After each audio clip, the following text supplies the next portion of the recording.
یہ معلوم ہوتے ہوئے بھی کہ تم لوگ ہر قسم کی اقدار سے بے بہرا ہو، میں نے ایسی بات کی، لیکن ہماری جو اقدار ہیں ہم ان سے فرار حاصل نہیں کر سکتے اور نہ ہی کرنا چاہتے ہیں۔ ہمیں اپنی اقدار پر فخر ہے اولیو ہاورڈ۔ اولیو ہاورڈ کا چہرہ غصے سے سرخ ہو گیا۔ بولا، تم لاجانی گفتگو کر کے اصل موضوع سے فرار ہونا چاہ رہے ہو۔ میں نے بے رخی سے کہا، کسی بے ارادہ لڑکی کے مطالبات پورے کرنے سے مجھے کوئی دلچسپی نہیں۔ وہ بولا، یہ مت بھولو کہ تم میری قید میں ہو، میں تمہارے ساتھ بہت برا سلوک بھی کر سکتا ہوں۔ میں نے کہا، مجھے تم سے ہر قسم کے سلوک کی توقع ہے، بلکہ یوں کہنا چاہیے کہ مجھے تم سے کوئی اچھی توقع ہے ہی نہیں۔ وہ بولا، ویسے تم بڑے پارسا بنتے ہو، لیکن تمہاری صفاقی کا یہ عالم ہے کہ تمہیں ایک معصوم لڑکی پر ترس نہیں آتا۔ میں نے کہا، سفلی جذبات کو معصومیت کا نام دے کر پارسائی کو داغدار کرنے کی کوشش مت کرو اولیو ہاورڈ۔ وہ بولا، وہ عاقل اور بالغ ہے، اگر اس کی کوئی خواہش ہے تو اسے پورا کرنے کی میں ہر ممکن کوشش کروں گا۔ میں نے اولیو ہاورڈ کی آنکھوں میں دیکھتے ہوئے کہا، ضرور کرو، میں نے تمہیں روکا تو نہیں۔ وہ سانپ کی طرح پھنکارا۔ اس کا مطلب ہے کہ تم صاف انکار کر رہے ہو۔ میں نے کہا، تم اسے میرے بارے میں سب کچھ بتا چکے ہو، اسے سمجھاؤ کہ وہ ایک ملک دشمن کا خیال اپنے ذہن سے نکال دے۔ اولیو ہاورڈ نے کہا، میں اسے سمجھا ہی سکتا ہوں، اس کی مرضی کے خلاف کسی کام کے لیے مجبور نہیں کر سکتا۔ میں نے تلخی سے کہا، اور مجھے کر سکتے ہو، حالانکہ وہ تمہاری اولاد ہے، اس پر تمہارا زور چلنا چاہیے۔ اولیو ہاورڈ نے اچانک ہی اپنا طریقہ بدلا۔ بولا، میں تمہیں مجبور تو نہیں کر رہا، میں تو تم سے درخواست کر رہا ہوں۔ میں نے کہا، سچی بات تو یہ ہے کہ مجھے بھی لکی سے ہمدردی ہے، لیکن جو کچھ وہ چاہتی ہے وہ میں کر ہی نہیں سکتا۔ ہاورڈ بولا، لیکن تم کوئی ایسا طریقہ تو اختیار کر سکتے ہو کہ تمہارا خیال اس کے ذہن سے نکل جائے۔ میں نے کہا، میں سوچ میں پڑ گیا۔ پھر اچانک میرے ذہن میں ایک خیال آیا اور میں چونک پڑا۔ میں نے کہا، تم میک اپ کے ماہر ہو اولیو ہاورڈ۔ اولیو ہاورڈ نے ایک ٹھنڈی سانس لے کر کہا، یہ پہلے ہی میں کر کے دیکھ چکا ہوں۔ میں نے متعدد بار ڈینس کے میک اپ میں مختلف لوگوں کو اس کے سامنے پیش کیا، لیکن اس نے حیرت انگیز طور پر انہیں شناخت کر لیا۔ میں نے ہونٹ سکوڑ لیے، کہا، یہ تو خاصی حیران کن بات ہے۔ وہ بولا، ہاں، اسی لیے میں تمہاری مدد حاصل کرنے پر مجبور ہوا ہوں۔ میں نے کہا، لیکن ہاروت رابیل نے تو تمہیں مسروقہ فارمولوں کی بازیابی کے لیے بلایا ہوگا۔ ہاورڈ بولا، ہاں، اسے معلوم تھا کہ CIA سے نکالے جانے کے باعث میرے دل میں امریکہ کے لیے مخاصمت موجود ہے۔ اس کے علاوہ اگر وہ فارمولے اسے مل جائیں تو ان سے بننے والے ہتھیار اسرائیل کے کام بھی آئیں گے، اور یہ بات تو خاصی مشہور ہے کہ تم سے میری دشمنی چل رہی ہے۔ میں نے کہا، جب یہ بات ہے تو تم نے مجھ سے فارمولوں کے سلسلے میں کوئی بات کیوں نہیں کی؟ وہ بولا، تم تک پہنچنے میں مجھے ذرا سی تاخیر ہو گئی۔ تم نے نہ صرف فارمولوں کی فلمیں حکومت کے حوالے کر دی، بلکہ ہاروت رابیل کی اصلیت سے بھی انہیں آگاہ کر دیا۔ مجھے یقین ہے کہ تمہارے پاس فارمولوں کی نقل بھی نہیں ہوگی۔ میں نے حیرت سے کہا، یہ فیصلہ تم نے کیسے کر لیا؟ حالانکہ اصولی طور پر میرے پاس فارمولوں کی نقل ہونی چاہیے۔ اولیو ہاورڈ مسکرایا، بولا، نہیں، تم نے ایسا نہیں کیا ہوگا۔ فارمولوں کے عوض تم پہلے ہی بہت رقم وصول کر چکے ہو۔ مجھے معلوم ہے تم جس قسم کی سوچ کے مالک ہو، اس کے تحت تم وہ فارمولے کسی اور ملک کو فروخت کرنے کا خیال بھی دل میں نہیں لا سکتے۔ ہاں، اگر مسلمان ملکوں میں سے کوئی یا خود تمہارا ملک اس قابل ہوتا تو تم وہ فارمولے ان کے حوالے کرنے کی کوشش ضرور کرتے۔ یہ حقیقت تھی کہ مسلم ممالک میں سے کوئی ایک بھی ایٹمی طاقت نہیں بن سکا تھا، ورنہ میں وہ فارمولے کبھی واپس نہ کرتا اور پھر ان سے بننے والے ہتھیار اسرائیل کے خلاف استعمال ہوتے۔ میں نے کہا، تمہارا استدلال درست ہے اولیو ہاورڈ، لیکن ہاروت رابیل کہاں ہے؟ ہاورڈ بولا، وہ روپوش ہو گیا ہے اور شاید اب امریکہ سے نکل ہی بھاگے۔ تم نے اس کی مخبری کر دی ہے اور اب اس کا کاروبار تباہ ہو جائے گا۔ امریکہ سے اس کا نکلنا بھی ایک دشوار گزار مرحلہ ہوگا، اسے ناقابل تلافی نقصان پہنچا ہے۔ مجھے اس کی توقع تھی، لیکن اس کے باوجود اس اطلاع پر مجھے بے پناہ خوشی ہوئی۔ میں ایک یہودی کو تباہ کر دینے میں کامیاب ہو گیا تھا، اور یہودی بھی کیسا، جس کی وجہ سے درجنوں ممالک ایک دوسرے سے برسر پیکار تھے۔ وہ محض حصول زر کی خاطر انہیں ہتھیار فروخت کیا کرتا تھا۔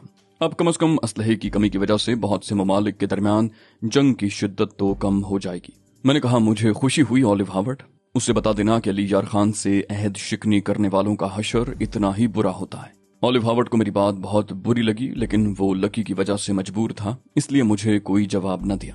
میں نے کہا، اس سے یہ بات تو بہرحال ظاہر ہو گئی کہ ہاروت رابیل میرے سلسلے میں تم پر کثیر اخراجات کر رہا ہے۔ جس ٹیکسی میں ہمیں اغوا کیا گیا تھا اس کے پیچھے بھی اسی کی دولت کار فرما رہی ہوگی۔ ہاورڈ بولا، ہاں، میں اس کی آخری امید ہوں، اس لیے وہ دل کھول کر رقم خرچ کر رہا ہے۔ اب اس کی خواہش صرف یہ ہے کہ کسی صورت سے تمہیں کیفر کردار کو پہنچا دیا جائے، اس لیے کہ یہودی قوم کے لیے سب سے بڑا خطرہ تم ہو۔ میں نے معنی خیز لہجے میں کہا، اوہو، تب تو تمہیں واقعی اس کی مدد کرنی چاہیے۔ اس وقت تو میں تمہارے قبضے میں بھی ہوں۔ وہ بولا میں نے ایک بار پہلے بھی تم سے کہا تھا کہ میرے لیے سب سے زیادہ اہم اپنی ذات ہے، اپنا خاندان ہے۔ اگر میں ہی اس دنیا میں نہ ہوا یا میرے ہوتے ہوئے میرے اہل خانہ کسی تکلیف میں مبتلا رہے تو میری زندگی کس کام کی؟ میں نے کہا اصولی طور پر مجھے تم سے اختلاف ہے، لیکن چونکہ تمہارا موقف میرے حق میں ہے اس لیے میں تم سے اختلاف نہیں کروں گا۔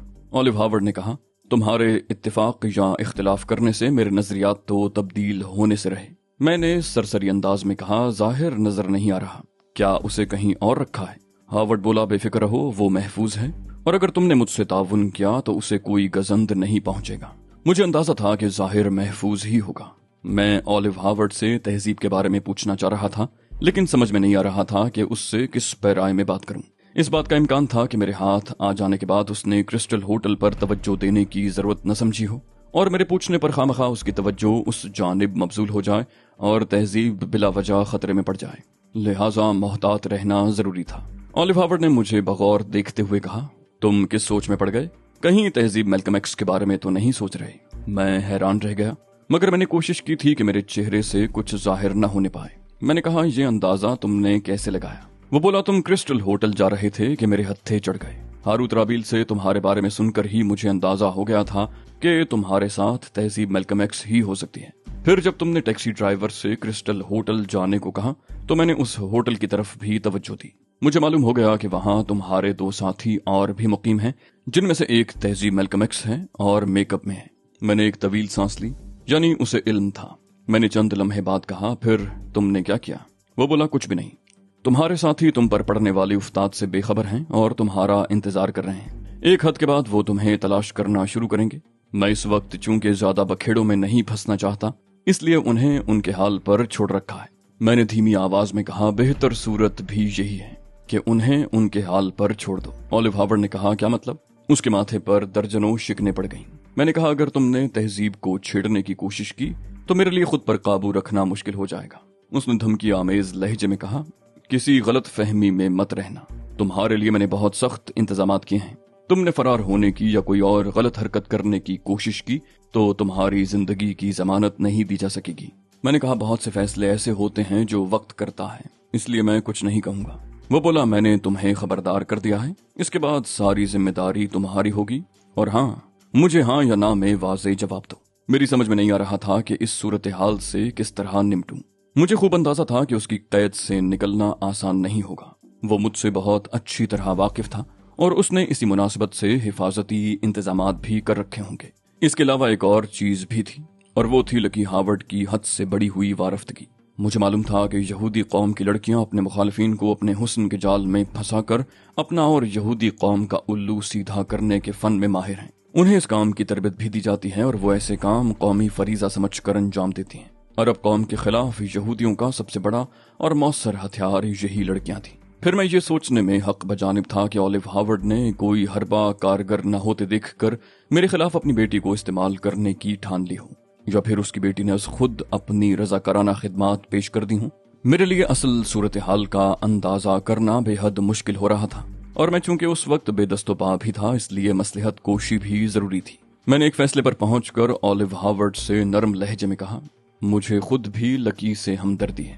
وہ بولا بے وقوف بنانے کی کوشش مت کرو، تمہیں بھلا اس سے کیا ہمدردی ہو سکتی ہے؟ میں نے کہا مجھے اس سے کوئی دشمنی بھی نہیں ہو سکتی، وہ ایک معصوم لڑکی ہے، یہودیوں کے عزائم میں شریک نہیں ہے۔ وہ بولا اگر تمہیں واقعی اس سے ہمدردی ہے تو تم اس کی مدد کرنے کی حامی کیوں نہیں بھرتے؟ میں نے کہا میں نے انکار تو نہیں کیا، بس یہ ہے کہ اس کی خواہش پوری کرنا میرے بس سے باہر ہے۔ ہاورڈ بولا بات تو وہی ہے، تم نے صاف انکار نہیں کیا بلکہ بہانے بازیاں شروع کر دیں۔ میں نے کہا میں کوئی اور طریقہ اختیار کر سکتا ہوں، کوشش کروں گا کہ اس کے دل و دماغ سے میرا خیال زائل ہو جائے۔ اولیو ہاورڈ نے مایوسی سے کہا تم کچھ بھی نہیں کر سکتے، وہ میری بیٹی ہے، میں اس سے اچھی طرح واقف ہوں۔ ایک بار وہ جس چیز کے لیے مچل جائے اسے حاصل کیے بغیر چین سے نہیں بیٹھتی۔ تم اس کی پہنچ سے جتنا دور ہوتے جاؤ گے اتنا ہی اس کی طلب میں اضافہ ہوتا رہے گا۔ میں نے تشویش سے کہا پھر یہ مسئلہ کس طرح حل ہوگا اولیو ہاورڈ؟ وہ بولا ہو جائے گا، مگر اس کے لیے مجھے تم پر محنت کرنی پڑے گی۔ میں نے حیرت سے کہا کیا مطلب؟ اولیو ہاورڈ نے معنی خیز لہجے میں کہا مطلب بھی سمجھ میں آ جائے گا۔ دراصل اب مجھے ساری توجہ تمہیں لکی کے مطالبے کے سامنے سر نگوں کرنے پر صرف کرنی ہوگی، اور ظاہر ہے تم آسانی سے تو نہیں مانو گے۔ میں نے کہا میں مشکل سے بھی نہیں مانوں گا اولیو ہاورڈ، تم اچھی طرح جانتے ہو کہ میں کتنا اصول پسند ہوں۔